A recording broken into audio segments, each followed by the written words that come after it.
বিশ্বকাপের ফাইনাল শেষ হয়েছে, ট্রফি উঠেছে স্পেনের হাতে, কিন্তু বিতর্ক কি সত্যি শেষ? আর্জেন্টিনার হাজার হাজার সমর্থক বলেছেন এই ম্যাচ আবারও খেলতে হবে। কেন এমন দাবি? সত্যি কি ফিফা বিশ্বকাপ ফাইনাল পুনরায় আয়োজন করতে পারে? চলুন জেনে নেওয়া যাক। 2026 বিশ্বকাপের ফাইনালে অতিরিক্ত সময়ে ফ্রান তোরেসের একমাত্র গোলে স্পেন 1-0 ব্যবধানে হারায় আর্জেন্টিনাকে। সেই জয়ের মধ্য দিয়ে দ্বিতীয়বারের মতো বিশ্ব চ্যাম্পিয়ন হয় স্পেন। কিন্তু ম্যাচ শেষ হওয়ার পর শুরু হয় নতুন বিতর্ক। স্প্যানিশ গণমাধ্যম এল মুন্দো এর তথ্য অনুযায়ী আর্জেন্টিনার একদল সমর্থক অনলাইনে ফাইনালটি পুনরায় আয়োজনের দাবিতে স্বাক্ষর গ্রহণ শুরু করেছে। ইতিমধ্যে 61,500-এর বেশি মানুষ সেই পিটিশনে স্বাক্ষর করেছেন। এই উদ্যোগের নেতৃত্ব দিচ্ছেন আর্জেন্টাইন সমর্থক গিসেলা সানচেজ।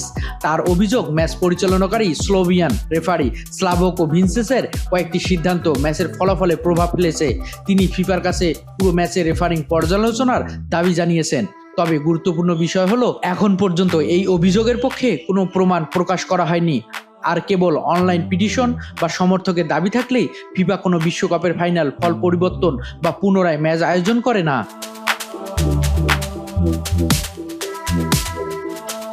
ফুটবলের নিয়ম অনুযায়ী শুধুমাত্র অত্যন্ত ব্যতিক্রমী পরিস্থিতি বা ফিফার আনুষ্ঠানিক তদন্তের গুরুতর অনিয়ম প্রমাণিত হলে বিশেষ সিদ্ধান্ত নেওয়া সম্ভব। তাই এই পিটিশনের ভিত্তিতে ফাইনাল পুনরায় হওয়ার সম্ভাবনা বাস্তবে খুবই কম। এটি প্রথম ঘটনা নয়। এর আগে সেমিফাইনালে স্পেনের বিপক্ষে ম্যাচ পুনরায় খেলার দাবিতে ফরাসি সমর্থকরা 82,000-এর বেশি স্বাক্ষর গ্রহণ করেছিলেন, কিন্তু সেখানেও ম্যাচের ফল অপরিবর্তিত ছিল।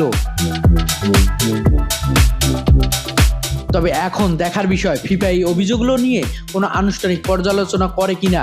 তবে আপাতত ইতিহাস বলছে 2026 বিশ্বকাপের চ্যাম্পিয়ন স্পেনই, আর ফলাফল বদলানোর কোনো সম্ভাবনা নেই।